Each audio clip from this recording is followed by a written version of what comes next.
Is it possible to predict the unpredictable? Can 3D printed life-size organ models help to map out complex surgeries ahead of time? Is it possible? It already is right here. Mayo Clinic. You know where to go. When it comes to quality sleep, Ashley has you covered with top mattress brands at winning prices and with special financing options available. You can snooze now and pay later. Plus, your mattress purchase helps give the gift of better sleep to children in need and U.S. Special Operations Forces. Visit your local Ashley store or shop online today and make every snooze count. Financing is subject to credit approval. See store or ashley.com for details.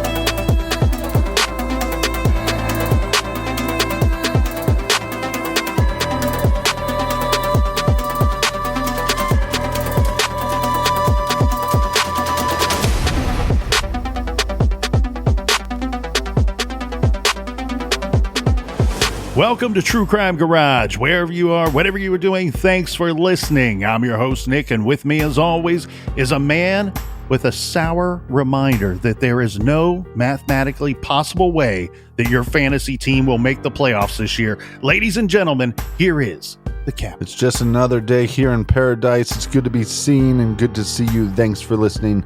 Thanks for telling a friend.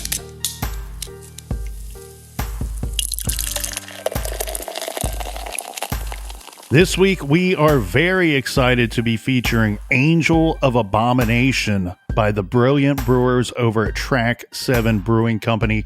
This is a delightful cold double India Pale Ale with two types of hops.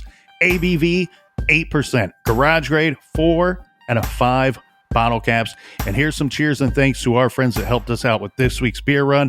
First up, a shout out to Ashley in Scarborough, Maine. And last, but certainly not least, we have lots of love coming from Jessica all the way in Gothenburg, Sweden. Everyone we mentioned helped us out with the beer fund. And if you want to help us out, you can go to truecrimegarage.com and click on the donate button. Yeah, BWERUN, beer run. And if you need more True Crime Garage for your earballs, make sure you sign up for our show on Stitcher Premium. It is called Off the Record. It is so worth it. Almost 200 episodes. So go get you some, and that's enough of the business. All right, everybody, gather around, grab a chair, grab a beer. Let's talk some true crime.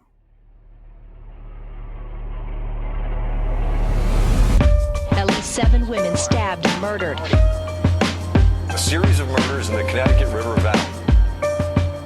You suspect it was the work of a serial killer. All were stabbed multiple times. That's why I'm here, to look for results, to have results, to give those families an answer. 34 years have passed since Jane Boroski sped through the New Hampshire night, pregnant, covered in blood, and stab wounds. Jane Boroski was just 22 years old and several months pregnant, and didn't know it that night, but she may have been a serial killer's only survivor. Late in the evening of Saturday, August 6th, 1988, Jane Boroski is driving home from the county fair in Keene, New Hampshire. Along the way, she decided to stop and grab a soda for the remainder of her drive. She stopped at a convenience store in West Swansea. The little store was closed, but no big deal. There's a vending machine out front. Jane pulls into a spot right in front of the store. By this time, it's already dark out. The parking area is small and not well lit. There does not seem to be anyone else around. She got out of her car and walked up to the well-lit soda machine. She put in a couple of quarters, made her selection, and bingo, the can drops to the open slot in the machine near her knees. She grabbed the can, turns around, and immediately notices that someone else has pulled into the parking lot. A Jeep Wagoneer parked right next to her car. Jane returns to her vehicle. Through her rearview mirror, she notices the driver of the Wagoneer walking around the back of her vehicle. It's a man, and he approached Jane's open driver's side door window. He says something like, "Hey, is that payphone working?" Jane starts to answer when the man immediately grabs the door handle and opens the car door. He grabs her and pulled her from the vehicle. As he's pulling her from the vehicle, Jane screams and says to the man, "Please don't hurt me. I'm pregnant." Now she's out of the car. The two struggle, during which the man accused her of beating up his girlfriend and asked if she had Massachusetts plates on her car. Boroski responded that she had New Hampshire plates. Jane manages to break free from the attack. She tries to flee. The man chases after. He grabs Jane, and then he stabs her 27 times. The man then calmly walks back to his vehicle, opens the door, and gets in. Then he drives off. This is True Crime Garage, and this is the true story of the still unsolved case of the Connecticut River Valley killer. At least 7 women stabbed and murdered. A series of murders in the Connecticut River Valley. You suspect it was the work of a serial killer. All were stabbed multiple times. And that's why I'm here, to look for results, to have results, to give those families an answer. On a Wednesday night in October of 1991, I remember being a little boy, sitting down to tune in to one of my favorite television shows, Unsolved Mysteries. My favorite mysteries back then were the legends, things like the Bermuda Triangle and the Yeti. My least favorite mysteries featured on the show were the lost loves. Selfishly, I thought, let these people find each other on their own time, because this is my time, 1 hour each week that I get to tune in and be amazed and intrigued by the mysteries out there in the real world. Many of them, because of my young age, I was learning about for the very first time, all with the great voice and delivery of Robert Stack to lead us through each story. Now, on the night of October 9th, 1991, without any prior knowledge, I was going to learn about something much more terrifying than magnetic and frequency issues leading aircrafts to disappear in the western part of the North Atlantic Ocean, or some mysterious hairy ape-like creature that inhabits the Himalayan mountain range. On this night's episode, Mr. Stack is schooling us all on the subject of serial killers. The first mystery of that week's show flashed on the screen with the bright blue letters. The bold blue word hit my screen and it read "Wanted." The title of the case was the Connecticut River Valley Killer. My first thought was, well, I might have a hard time falling asleep tonight. Stack's lead-in was as follows. Police estimate that there may be as many as 100 serial killers living among us, on our streets and in our neighborhoods. They are cruel and calculating, choosing victims indiscriminately, with little or no remorse for their actions. The overwhelming task for authorities is to determine how the serial killer thinks and hopefully learn where and when he might strike again. One such investigation is currently underway in New England. Since 1978, the bodies of 7 young women have been discovered within a 50-mile radius in the Connecticut River Valley, along the New Hampshire-Vermont border near Route 91. Police believe that 6 of them were abducted and taken to remote wooded areas where they were murdered. All suffered similar stab wounds. Most were found off dirt roads. None were sexually assaulted, and police began to suspect that the murders were the work of the same individual, a serial killer. Pretty haunting scene. You see Robert Stack walking through the woods with his trench coat on. And I believe the comment was something like, FBI believes that there's over 100 serial killers out there. And you're like, well, if there's this serial killer and he's responsible for 7-8 murders, then times that by 100 and you got 800 and some victims out there. Yeah, and he's reciting a stat that was well delivered for the time anyway. So back in the 80s and the 90s, one typical conversation that was always being had about serial killers, well, how many are there? And it was almost like you would think of them like senators. Well, there's probably 2 in every state was the general thought. And so that's how you come up with that number of 100. Now, while Stack's narration was spot on as usual, a few updates. One, today, the estimated number of serial killers walking amongst us just here in the United States is between 350 to 500. Another terrifying update here, Captain. The cases covered in this segment of Unsolved Mysteries that aired over 30 years ago, well, they're still unsolved. Many of them on the cold case shelves in Vermont and New Hampshire. And the one that they call the Connecticut River Valley killer has never been apprehended for these homicides, nor has anybody else. The Connecticut River Valley killer is the name given to an unidentified American serial killer believed to be responsible for a series of stabbing murders, mostly in and around Claremont, New Hampshire, and the Connecticut River Valley, primarily in the 1980s. Yeah, that's some scary statistics. Anyone that would like to view the Unsolved Mystery segment for themselves, this case was featured on episode 4 of season 4 of Unsolved Mysteries, and that is currently available to view for free on Amazon Prime. Yes, I just watched it again this week. We briefly discussed the attack and the attempted murder of Jane Boroski in today's trailer, leading into this week's case. She is interviewed on Unsolved Mysteries for their episode as well. Her voice is disguised, and she appears only in the shadows on the show to help maintain her anonymity.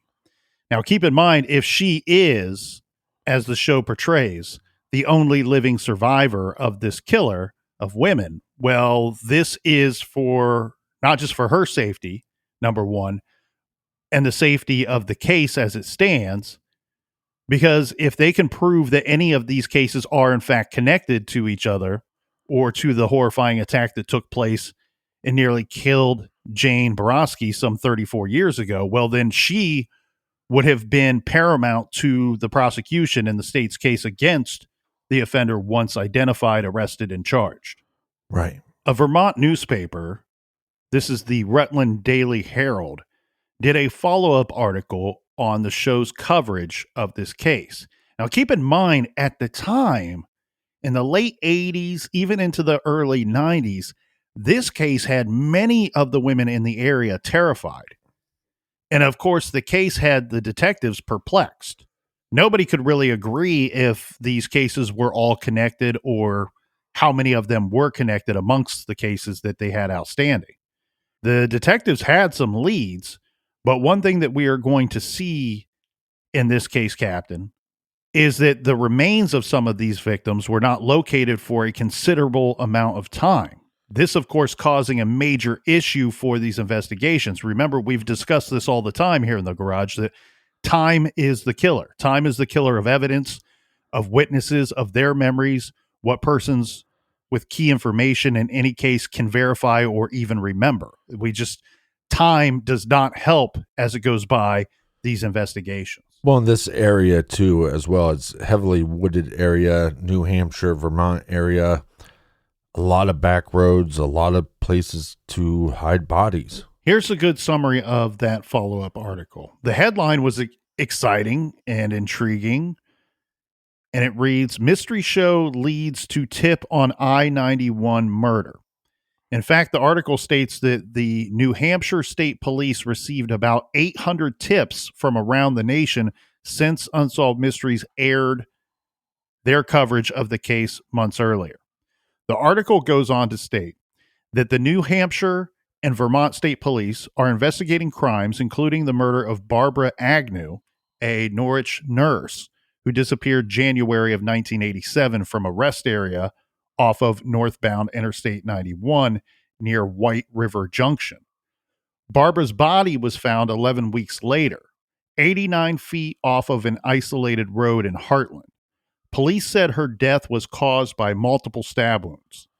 Barbara Agnew's murder at the time was one of 7 unsolved homicides in the Connecticut River Valley since 1978. Now, this article goes on to point out something very important to this case and is stated as, although police have not officially linked the killings, they were portrayed as the work of a serial killer on Unsolved Mysteries. New Hampshire State Police Detective Sergeant Clay Young said, quote, "That is one theory which we have investigated but have not fully endorsed." He said the decision by the Unsolved Mysteries crew to portray the killings as serial crimes probably made it more appealing to viewers. Quote, "It gave exposure to the case.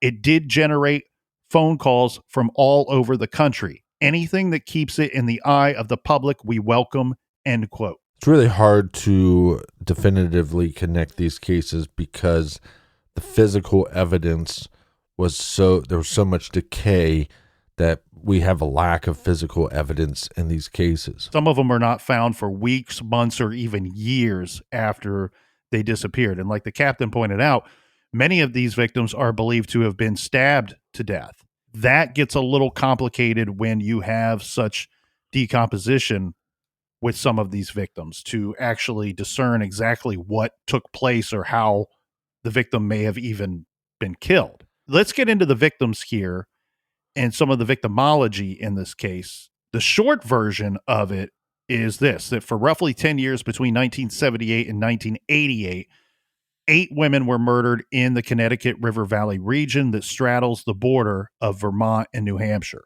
All of these victims are believed to have been stabbed, many in a specific pattern across the upper body and abdomen. Again, that gets very hard to decipher in some of these cases because of such levels of decomposition. Right. 2 questions remain, amongst others. Are all or some of these victims connected to one killer, or is one or multiple killers still free? The first one in the series, many consider this to be the first one, is the unsolved 1978 homicide of Catherine Milliken. On October 24th, 1978, Catherine Milliken, age 26, she was last seen photographing birds at the Chandler Brook Wetland Preserve in New London, New Hampshire. Her body was found just yards from where she had been taking these photographs, and it was determined later that she had been stabbed over 20 times. She's one of the cases, Captain, where she's last seen in this area. Her body's found not terribly far from where she's last seen. There doesn't seem to be any kind of threat that anybody else recognized at the time. Yet she's found, and she's one that is actually, she's one of the few victims that were actually found relatively quickly. Next, that brings us to Mary Elizabeth Critchley. The details of her case are as such. Mary Critchley was last seen on July 25th, 1981, near exit 13 of the Massachusetts Turnpike in Framingham, Massachusetts. Mary had been dropped off there by a friend and was then going to be hitchhiking to Waterbury, Vermont. This is where she lived with another friend. Mary was attending classes at the University of Vermont, and at the time of her death was working to get this education, finish her schooling, and go into a career. Sadly, her body was found on August 9th, 1981 in the woods off of Unity Stage Road in Unity, New Hampshire. The medical examiner was not able to determine a cause of death because of the condition of the body. So there's extenuating circumstances here, Captain. We know that the circumstances surrounding her disappearance and her death are considered by law enforcement to be suspicious, and that's why this victim's name finds itself on this list and as a potential victim in this series. Right. But the complications in the condition of the body did not allow the medical examiner to determine the cause of death, even though she's found relatively quickly. Notice that she's last seen July 25th, and her body is recovered August 9th. Well, again, like I said, this is a breeding ground for serial killers. You have heavily wooded areas, and then those areas which are not they're not highly trafficked by individuals, and then you have a plethora of rodents and other animals that are going to get to these victims. The problem being with a lot of these cases, and you take a look at them, and when you dissect the case, you start to see similarities. You'll see similarities with these victims where some of them were hitchhiking, were known to hitchhike, and were known to be in the act of hitchhiking on the day that they were last seen. And then you compound that with the location of where the bodies are recovered from later, and it looks like you have, if not the same killer in a lot of these cases, you at least have someone with a relatively trite MO, but a very similar modus operandi. Picking up a hitchhiker, picking up a stranger, and then went discarding of the body in a remote wooded area. Yeah, I would define all these cases as crimes of opportunity, but I believe this killer or killers is putting themselves in the right positions for those opportunities.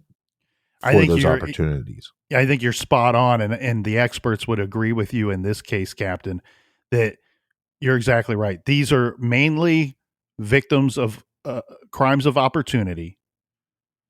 Predator spots prey, random, procures them, whether it's snatch and grab, talking them into a vehicle, or showing some kind of threat, gun or threat, and forcing them into being captive, now a captive victim. And you're exactly right. We often, in anything that we do, we often create our own opportunities, right? And what you have here is very high probability that I'll go ahead and get it out of the way now. We don't need to dance around it too much. I don't think that all of these cases are, in fact, connected to one killer. I do believe, however, that several of them are, in fact, the work of one individual. And I think it gets a little difficult to decide which ones belong in that category and which ones don't. But whoever committed these crimes is somebody that was out looking for somebody, right? I think that the perpetrator of several of these homicides was somebody that was out trolling in the area, trolling near Interstate 91 for a good deal of time, for several years. And you're right, crimes of opportunity, but the killer created their own opportunity by constantly be driving out by themselves, trolling around in their free time and looking for a potential victim. That brings us to Bernice Courtmanche.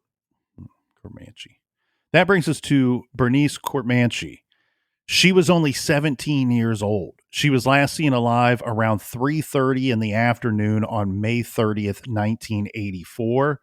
She was last seen hitchhiking on Route 12. This is near Claremont, New Hampshire. She was working as an assistant at a nursing home part-time while also attending high school. Courtmanche was a nurse's aide, and she's last seen on the 30th of May, 1984. She's reported missing the very next day. Authorities said that her skeletal remains were found nearly 2 years later. So this was April 19th, 1986. The remains were discovered off of Cat Hole Road in Newport. Her body was decomposed. An autopsy revealed that Courtmanche had been stabbed to death. Courtmanche's case has been popularly linked to this series of crimes, the unsolved killings of the Connecticut River Valley killer. But cold case officials don't believe that all of the cases that we are going to discuss are connected. The thing that they keep pointing out, though, anytime that they say we don't believe that all of these cases are in fact connected, they usually follow it up with a statement that's similar to this, saying that the possibility can't be fully investigated until one of these cases gets solved. Which makes sense. So you have this span of, and depending on where you go for your information or who you talk to, you get a varying degree of how many victims are we actually talking about that could be in this series. And unfortunately, we're going to be telling you the same thing, that we can't look at all these cases and say they're all 100% connected, no ifs, ands, or buts. But again, I feel strongly that many of these cases very likely are connected. So those numbers, we keep saying 8 women or 10 women, but really those numbers vary, Captain, from as few as 7 victims all the way up to potentially 13 or 14 victims. I would actually argue that it could be double that. And the reason why is because, like I said, these are grounds for every hitchhiker that we have in this area that we then found the remains of. How many of these hitchhikers were never found? And so, yes, we have 8 bodies that are found. Now we got to figure out if these bodies are connected in any way, shape, or form. But how many victims did they not find? How many missing persons within this time frame and roughly this area? And again, law enforcement is putting these crimes within 50 miles. Is the hunting ground for this individual or multiple individuals even further than that? So if you then figure out that a couple of these cases might be connected and you got to put them in this group over here, group A, and then you connect a couple other of the other victims and they're connected, and put them in group B, and now we got 2 killers. How many victims are not found in that area? And I think here, one thing that I paid close attention to, Captain, was more so where the victims were last seen, Right. or what evidence suggests to where the abduction took place, or where whatever went wrong started to occur. Because, and this is going to sound very cold of me to say this, but this is nothing new here in the garage. We talked about this way back when we first covered the Tony Anthony Muncie case. We had seen in several cases in the 80s where victims were either abducted or something went down which led to their death, their murder, in Columbus or the greater Columbus area. But it was not uncommon, especially in the 80s. It's still, unfortunately, not uncommon today, to then find a Columbus victim, to find their body in Delaware County, north of Columbus, Right. north of Franklin County. And sometimes, unfortunately, you have a situation where you find bodies in similar areas over a great length of time or a period of time.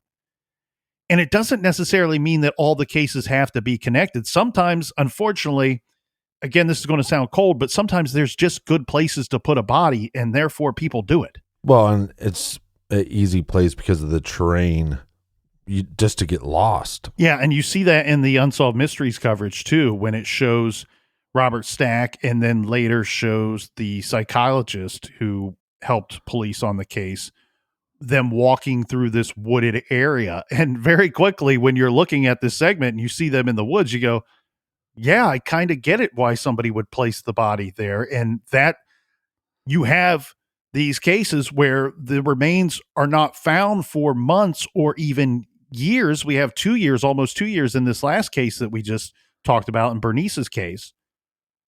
And you understand why it took so long for the body to be recovered. There's nothing that suggests that anybody held Bernice Comanche for a long period of time. Right. It's very likely that, unfortunately, she was killed shortly after she was abducted, or shortly after she hitchhiked and got into the wrong vehicle. And so you can look at the terrain, as you've pointed out, and understand that there are a reason why a killer or somebody that killed somebody would place a victim there. It's in the hopes that they're not recovered, or if they are recovered, that time is the killer and evidence has been destroyed due to time. That leads us now to Ellen Freed from Newport.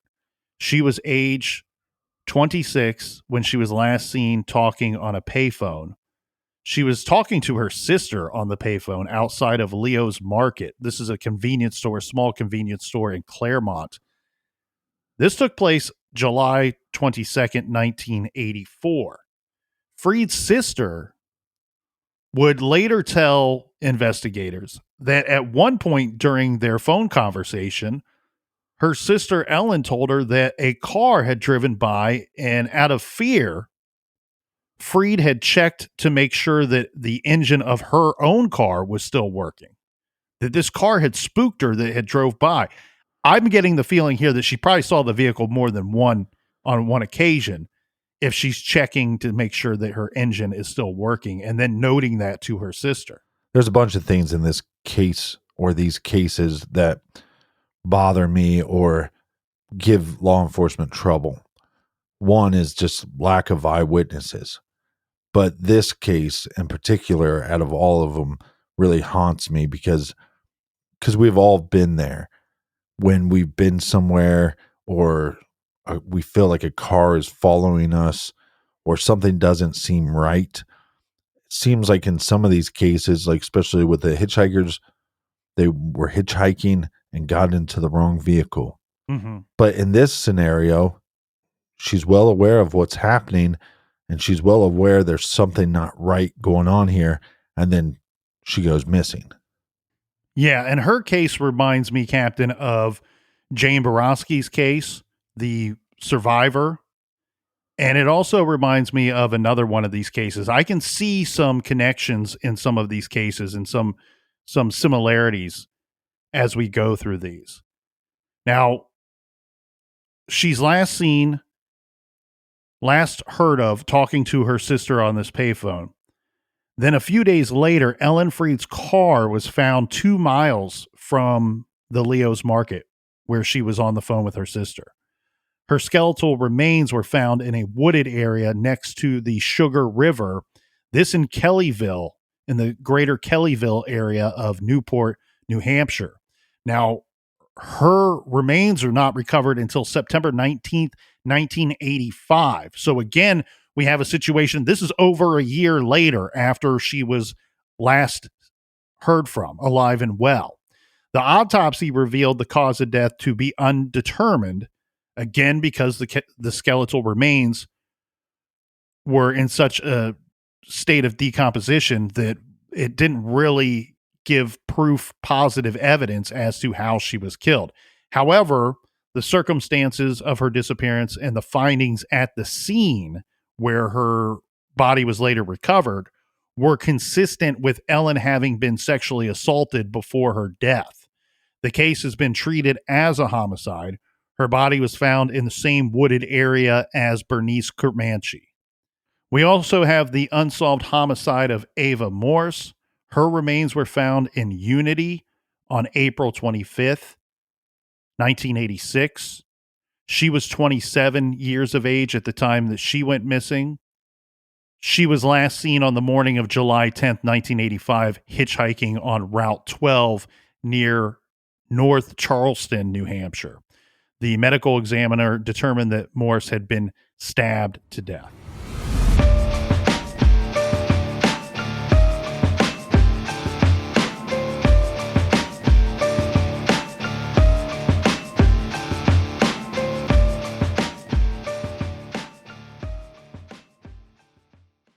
This show is sponsored by BetterHelp. Do you look forward to the holidays? Maybe you struggle with seasonal blues.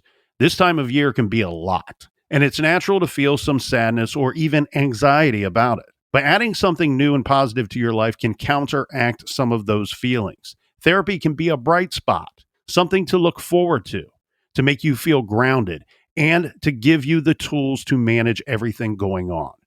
If you're thinking of starting therapy, give BetterHelp a try. It's entirely online, designed to be convenient, flexible, and suited to your schedule. Just fill out a brief questionnaire to get matched with a licensed therapist and switch therapists at any time for no additional charge. Find your bright spot this season with BetterHelp. Visit BetterHelp.com/garage today to get 10% off your first month. That's BetterHelp, HELP.com/garage. Is it possible to predict the unpredictable? Can 3D printed life-size organ models help to map out complex surgeries ahead of time?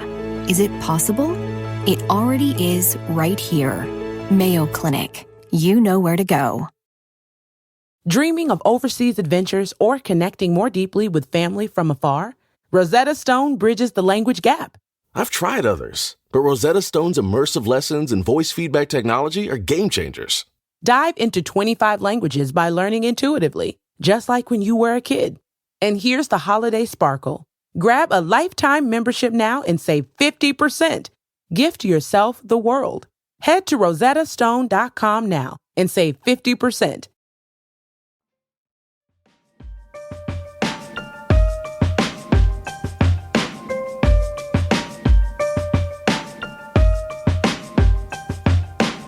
All right, we are back. Thanks for joining us here in the garage. Cheers to everybody and happy holidays. Happy holidays. Merry Christmas. Everybody have a safe, wonderful holiday season. I want to give a quick shout out here, Captain, to Dennis and Jax in Beautiful Parts Unknown. Dennis checked his Spotify year in review, and he has listened to over 29,000 minutes of True Crime Garage in 2022. That's over 483 hours of Captain and Colonel goodness for the earballs. Big balls. So if you have listened to more than Dennis, tweet at me a screenshot at TCGNIC. I want to hear from you. I'm searching for the garage's most avid listener of 2022. So big cheers to Dennis out there and his dog Jax, who I imagine Jax has got to be in great shape, as well as Dennis, if all of these minutes listening were conducted during dog walking sessions. This now, Captain, brings us to one of the more difficult victims in this series, for me anyway. And this is the victim, Linda Moore, who was age 36. And I'm going to go ahead and throw this out here right now. Her murder, the details surrounding her murder and the speculation on her case is enough to cover 1 or 2 episodes on her own. And this is the one, to me, where I quickly look at it and have a very difficult time lumping it in with the others. This case is quite different in my mind, simply because she was killed inside of her house in Sexton's River, Vermont on April 15th, 1986. So we know she wasn't out hitchhiking. We know that she wasn't found, somebody out trolling around and finds a potential victim at a rest area or on a payphone. This woman was found killed in her own home. We know where her body was found, and her body, it wasn't like she was at a payphone and that her body was found in the woods like some of the other victims. But this is what I think makes it so difficult for law enforcement about connecting these cases, is because if you have these killers, and we see this all the time, these killers could have a loop. Oh, well, I drive to this gas station because they have a payphone, and I see if anybody's at the payphone. And then I go to this rest stop and I see if anybody's there. And then I drive along the freeway and see if anybody's hitchhiking and see if anybody's car broke down, right? And is it possible that this killer stops at a convenience store and sees her and follows her back to the house? That's a possibility too. The good thing for the investigation in her case is that you have a good deal more of evidence and information to really try to hone in on what exactly went down and who is responsible for her homicide, where you don't have that in many of these other cases. So in the case of Linda Moore, look, that afternoon, her husband is the one that found her stabbed to death inside their home. And there's this tragic story, this true tragic story of not only of this wonderful lady, this mother of 2 who is killed in her own home, but they tried to, so her husband finds her in the afternoon. He drove home from work, discovers his wife has been murdered and inside their home. The police are now on the scene and they're looking through the evidence and trying to figure out what happened. But at the same time, they are scrambling to stop the school buses. So the school buses are out in the area and they're driving the kids home from school that day. Linda Moore's 2 children were on a bus en route to their home. They were scheduled to be dropped off at any minute. That's awful. And of course, the father and police, nobody wanted the children hopping off the bus, walking into this murder scene and seeing their mother in this condition. They hadn't even removed the body from the scene yet. And the police tried their damnedest, but this is one of those additional tragic stories that comes along with these stories that we tell each week, that they kept stopping bus after bus, They couldn't get a car to the bus that actually had Linda Moore's children on it in time. The kids showed up and were dropped off at the driveway of their home. Now, fortunately, by that time, of course, we already have their father on the scene. He's the one that discovered Linda having been stabbed to death. But the grandparents had also been notified and were on the scene and able to intercept the children, put them in their car, and unfortunately deliver the bad news then and there to them at that time. So they didn't have to witness anything unnecessarily, but it just one of those weird stories where police did their damnedest to try to spare further trauma. Now, prior to being stabbed, Linda Moore was sunbathing on her lawn. Several people were seen outside of Linda Moore's household, including a mysterious dark-haired man with cheap sunglasses. I should be clear, with cheap glasses. There's nothing to indicate that they were sunglasses. And a blue knapsack. Although Linda Moore was not left in the woods like the other victims, her body, she was stabbed in that specific pattern shown in other stabbing victims in the valley.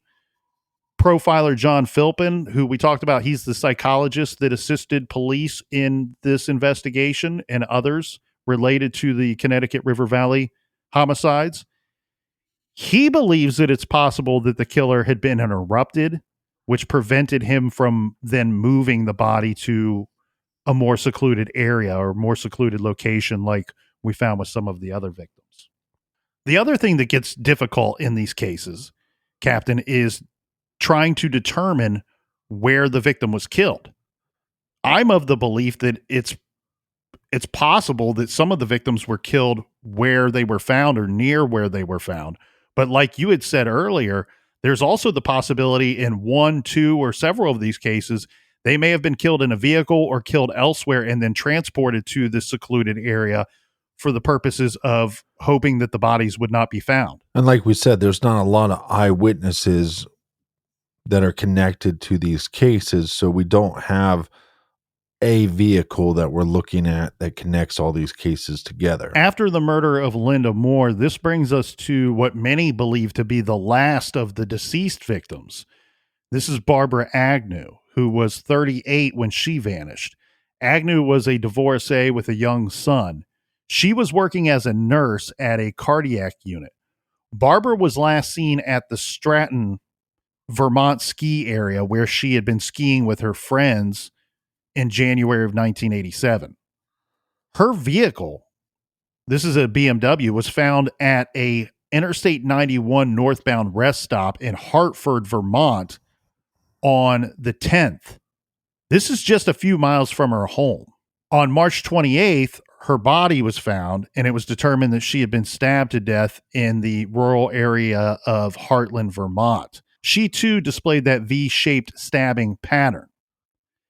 This case is really weird to me too, because where her vehicle is found is just a few miles from her home. So police, friends, and family have been baffled as to why Barbara Agnew would stop her vehicle that night. She's heading home. And as said, her car was later located just a few miles from her home. Now, some have suggested that, look, the snow was heavy that night. Maybe she decided to take a break from driving. Maybe she wanted to throw out some garbage from her vehicle or even make a phone call at a payphone at that rest area. Or the simplest thing is that she had to use the restroom. Yes, that's on that list of speculation. Why did she stop? Again, many people have said, but if it wasn't an emergency, why stop at all when the vehicle, she's just a couple miles from her home, 2, 3, 4 more minutes, she's at home. I look at this one and wonder if we have a completely different situation in this case that we might not have in some of the other ones. I wonder if she had been forced off of the road or someone tricked her into stopping somewhere along the way. And that could this be a situation where the killer or killers moved her vehicle after? Yeah, very possible. But like I said, and it's scary to think about. And once we get to Jane's case, because Jane stopped. Because in Jane's case, she stopped to get a soda at a vending machine. So to think about this, we have a killer that is going in some kind of pattern, and he's checking the areas that people hitchhike at. He's checking convenience stores. He's checking for people that are their cars have broke down on the side of the road. He's checking rest stops. He's checking payphones. He's checking places that are vending machines. And it's probably there's probably some kind of high that he's getting just by going into these locations, knowing that he might be finding a victim. Well, then once you see somebody at these locations, well, how many people are around? Is there opportunity for you to pounce? Yeah, and I think you're exactly right here in this situation, Captain. I think that it's very similar to some BTK activity. You know, after Dennis Rader was arrested and even tried and convicted, and he pled guilty to a lot of charges. One thing that was weird was the experts and the authorities kept pointing out to him, you know, you're one of the stranger serial killers because you, unlike most of them, stopped killing. Well, first of all, very few serial killers killed for the length of time that Dennis Rader did. And so naturally, there are going to be times when they stop killing. And stop is a weird word to use because it's more like a pause, right? It's a pause between homicides.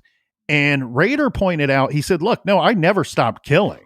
I may not have actually killed anybody after this last homicide, but the act of killing involved so many other things for him.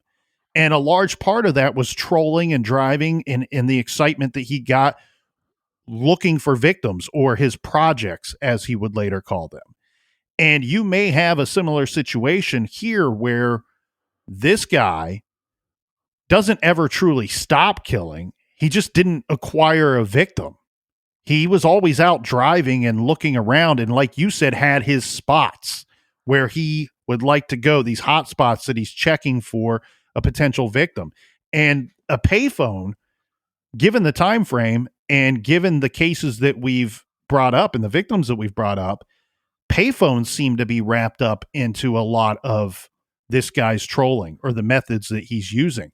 The other thing, going back to this idea where maybe you have this one case where Barbara Agnew's car may have been moved later to throw off investigators. I think you can go back to the Ellen Freed case as well. Age 26, she's on the payphone talking to her sister. They find her vehicle a couple of miles from that Leo's Market, that convenience store where she was last known to be alive and well. You know, did this killer find a way? How do you find a way if Ellen gets back in her vehicle and starts to drive off? When they find her vehicle, there's no signs that there was a struggle in the vehicle. There's no signs that the vehicle wasn't working. She had mentioned to her sister, hey, this car has spooked me that's driven by. It spooked me so much, I was double checking to make sure that my engine still works so I can get in the vehicle. Now, could she have run into car trouble and they weren't able to trace that when they found her vehicle? Yes, that could be a situation. But if her car was working fine, as she indicated to her sister, then how does she get back in her vehicle? She's already spooked. She's already said that to her sister. Spooked enough to double check that the engine worked. How does then somebody trick her out of her vehicle or get her out of her vehicle? To me, it almost looks like a situation where she may have never got back into that vehicle, and whoever got a hold of her did it before so, and then chose to move her vehicle because when they spotted their victim, they spotted her on the payphone. They wanted to distance that vehicle or finding Ellen Freed from that payphone. Yeah, or the attacker attacks her in her car and takes off in her car, then doubles back on foot to get his vehicle. And you're right, Captain. That could be the scenario because we know with Jane Boroski's case, our surviving victim, that she was taken from her vehicle. So, yes, we could see a similar MO in some of these other cases. All right, I think it's now time. This is the part of the case, Captain, that I like to call the great debate. The reasons for and reasons against that these cases are, in fact, all connected. Now, a great website, New England Unsolved Blogspot, made a list for similarities between the cases, as well as a list of a case against a serial killer offender in these cases. Let's go ahead and review those now. For similarities between cases, the first that they know is that all of the cases, except for Critchley's, definitively involved a knife attack. And yes, this is true. We see the choice of weapon here in most of these cases, but one, we have a knife attack that is involved. 4 of the cases had a specific stabbing pattern across the upper body and abdomen. The other cases may have also displayed this pattern, but were too decomposed to tell, although an attack to the upper body was present. Yeah, so similar injuries. This is interesting. This is a little more specific than just victim after victim being stabbed to death. This is a specific stabbing pattern across the upper body and abdomen, which is found in at least 4 of these cases. Could have been present in some of the other cases, but due to decomposition, we can't tell. Third on the list, Captain, is with the exception of Linda Moore and Jane Boroski, all of the victims were killed in a wooded area that they had been transported to.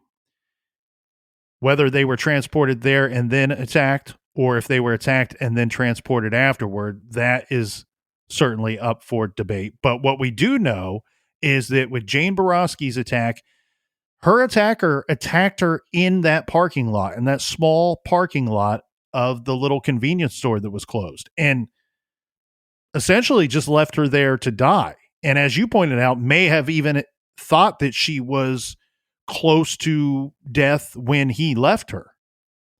And then we have Linda Moore, who we pointed out is very different just simply for the fact that she was killed and found in her home. Some of the experts in this case share the opinion that Linda Moore, in that attack in her home, that the killer may have been interrupted. And some even say that the attack on Jane Boroski, who survived, may simply have been interrupted as well. They go on to point out that 2 sets of victims were found in very close proximity to each other. That's one thing that, look, we pointed out that sometimes you just have a good location where people tend to, for lack of a better word, dump bodies or try to hide bodies. But one thing that we cannot move off of is the fact that 2 sets of victims were found very, very close to one another. It's almost like a Green River Killer type situation where he was dumping and discarding of victims in clusters. Right. One thing that's problematic for the investigation is that 3 of the victims were known to be hitchhiking at the time that they were last seen. 2 of the attacks, this is in the Freed and the Boroski attack, definitively involved a payphone and were near payphones at the time of the attack. We know that Freed was on the phone with her sister and then she vanishes. We know that in the Boroski attack, the killer or the attempted killer, for whatever reason, used the phone as a way to communicate with the victim, saying, "Hey, does that phone work?" What we don't know is with some of the other cases, it is possible that a payphone or soda machine or a stop at a convenience store may have been an element in some of the other cases, the Agnew case, the Morse case, the Critchley, and the Comanche cases. That's certainly a possibility just because we don't know exactly when our victim was abducted or how. Right. That makes sense. And as the captain pointed out earlier, and John Philbin points out with his assessment of these cases, that he speculates that it's possible that the killer would regularly check these areas, looking for spots along his route, his trolling route, that that include payphones, that include soda machines, or places where victims may potentially stop at a rest area. John Philbin goes as far to suggest that it would be interesting to learn of who would service these machines, the payphones or the soda machines, the vending machines. Yeah, or similar to like the BTK. I believe BTK or Dennis Rader got his job with ADT because it gave him the opportunity to hunt when he was working. And so, like you said, is somebody servicing these payphones or servicing these vending machines, or possibly even cleaning these locations, the rest stops or convenience stores, or even maybe trash pickup, or multiple different jobs that would allow this individual to be trolling or hunting for a victim. And you're right, with BTK, that job with ADT gives him insight, gives him intel into people's homes and their concerns with their own safety while they're at home. And that's very interesting. It's like on the job training, right? Where he's out there, he's getting a job and doing a job that he's getting paid for, but at the same time, he's getting intel and he's getting insights into things of his fantasy life, Right. of his cubed life, of the cubed version of Dennis Rader, the one that wants to gain access to somebody's home and then kill whoever he finds inside. We also don't know how large the hunting ground was, because there could be a difference between the hunting ground and the dump sites.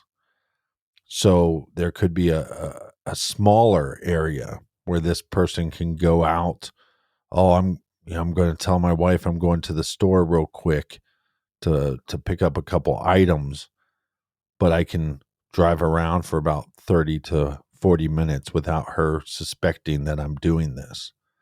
I think he would get off on the hunting as much as he did the actual killings.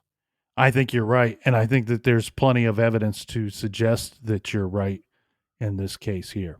They also list a case against a serial offender. And here are some of the items they suggest that would say, hey, these are not all connected. We're not looking at one killer who's committed all of these crimes. So, and they point out that in the past 20 years, the Vermont and New Hampshire state police have officially declared their opinion that these attacks could not all be related. One case to be made was that all of the women led very different lifestyles, had different appearances, and were a variety of ages.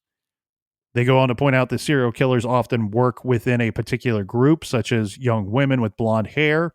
Another concern was the timing. Even if a few attacks were related and occurred within a short amount of time, what could explain the long gap between the killing of Milliken and then Critchley, but then a very abbreviated period of attack between the other women? To some, these attacks off the timeline seemed unrelated to the 3 attacks that occurred in just 1 year and 2 months in Claremont, New Hampshire. Finally, one must question why so many different suspects have arisen with different physical attributes. The person believed to be involved with Linda Moore's attack was described as having dark hair. And then in some of these cases, we have a suspect that is described as having blonde or light hair.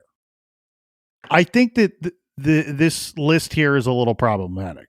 I like that it was put together. And to be honest with you, if someone asked me to create such a list, I would put together the exact same list of a case against a serial killer. However, we keep referencing BTK, and that's not by mistake. That's because you and I, or I and you, and hopefully I'm not talking out of turn here, Captain, but from our conversations about this potential serial killer here, right, I've already stated I do not think that all of these cases are connected. I think that likely some of them are the result of one single killer. However, it's not by mistake that we're referencing BTK, because if you look at the extended profile of this individual, it aligns with that of somebody like Dennis Rader, BTK, somebody that is not just fits into the general public, but is a part of the public, that is a part of the community. Could be a father, could be a husband and a father, probably works a job, maybe even attends church and is a member of their community, an active member in their community. I think that there's a chance for that here. I also think that there could be reasons that would explain away why you have these weird gaps in the killings. So we know with Dennis Rader, he took gaps in his killings, and a lot of it had to do just with what was going on in his regular life, in his normal person life. Right. That life got in the way of his hobby, and his hobby was hunting and killing. And we know that with Gary Ridgway, the Green River Killer, that happened with him as well. You know, he went through a couple of different marriages, and when he was in love and in the early stages of his marriage, he wasn't out hunting and killing. And we've also reviewed other serial killers and other offenders that only offended when their wife was pregnant or when they were triggered by something, some event in their normal life. They were laid off from a job, and because they had nothing to do for 6 weeks, they managed to kill 2 people in a 6-week window where they had only killed 1 person a year leading up to that. Or what we've seen with a lot of different serial killers is they kill somebody and then they tell themselves they're not going to do it anymore, and they're not going to succumb to these urges that they have. So that it was just a mistake. It was a one-time thing. I'll never do it again. I lost control. Right. So this whole, to me, it's poppycock. I'd say not every, but I would say the majority, high percentage of serial killers have gaps in their killings. So to me, it's a poppycock statement. I think where I fall is a little differently than where you're at. I think that traditionally the killers that I have reviewed, they tend to kill and then they increase the frequency in which they kill. But at the same time, they're also going off the rails. They're losing control of themselves. While they might be getting better in the early stages with the first handful of victims, right, eventually they start to go off the rails and they're losing control of themselves and start to create a whole lot of mistakes, and then they get caught. The problem with applying that here is if, in fact, the serial killer is responsible for the majority of these cases, we're talking about a killer that has not got caught, right? Somebody that is different from those that do get caught. So I think when you review this list of a case against a potential serial killer, you could easily take serial killers that we've reviewed here on the show and otherwise and look at this and say, yes, while all of these items certainly do present a case against a serial killer, you could then argue, okay, well, here's 3 examples or 5 examples of why it fits with this other type of killer that we know about, that we caught, that we are fully aware of who he was, what he did, and who his victims were. Right, but I'd make an argument. Look, I agree with you. Yes, there's a lot of killers that you can look at that they kill somebody and then there's a time gap, then they kill somebody else and there's a time gap, and then eventually those gaps become smaller and smaller. That happens a lot of the time, but I would still argue that before that urge, and we've heard it from Dahmer, we've heard it from Bundy. Some of these guys go, look, at some point it just got to the point where I'm not going to fight it anymore. I am what I am, and I'm just going to do this. And I'm just going to go full board. But I would argue before that moment that you can find gaps in all of their killings. That brings us to another interesting question. Are the victims that we discussed, are they all the potential victims of the Connecticut River Valley killer? Now, if you do some digging on this case, there are at least 5 other cases that some people include as part of this series. There's one still unsolved case way back in 1968. Then there's an elderly woman in 1982. There's even a male victim in 86, We have unidentified remains found in 1989. And then we have the cold case of Carrie Moss of New Boston, who went missing in 1989. And then her skeletal remains were found almost exactly 2 years later. A cause of death in her case has never been determined due to decomposition. Her case has been treated as a homicide, though. Now, one thing here, Captain, due to time constraints and due to the fact that we already agree, as do so many others, that when you review this list of 7 or 8 victims and it gets hard to quickly discern who is connected and who is not, it seemed a little rambunctious to me to try to dissect all of these other 5 cases. The male victim seems to be an outlier where doesn't seem to fit just because of the victimology. And then the first one, 1968, may just be way too early in the series.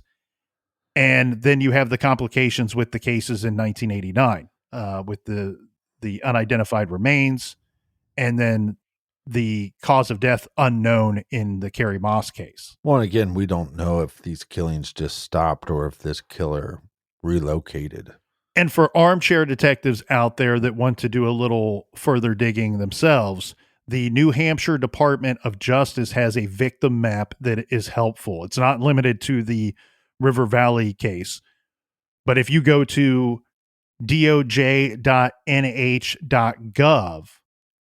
you can navigate from there to the interactive victim map and a victim list for New Hampshire homicides and missing persons cases, should someone want to troll that map and see if any other New Hampshire homicides fit into this potential series.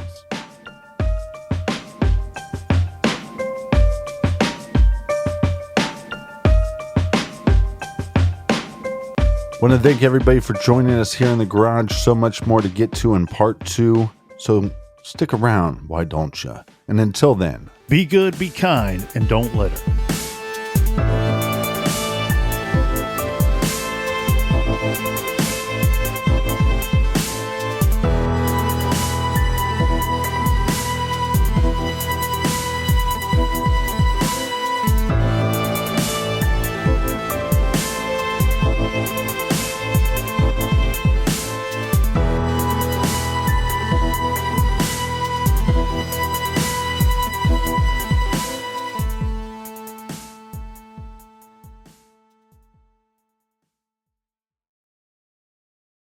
Is it possible to predict the unpredictable?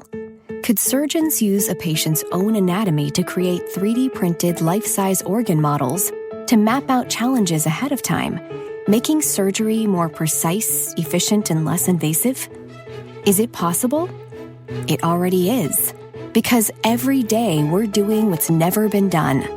Learn more at mayoclinic.org/possible. Mayo Clinic. You know where to go.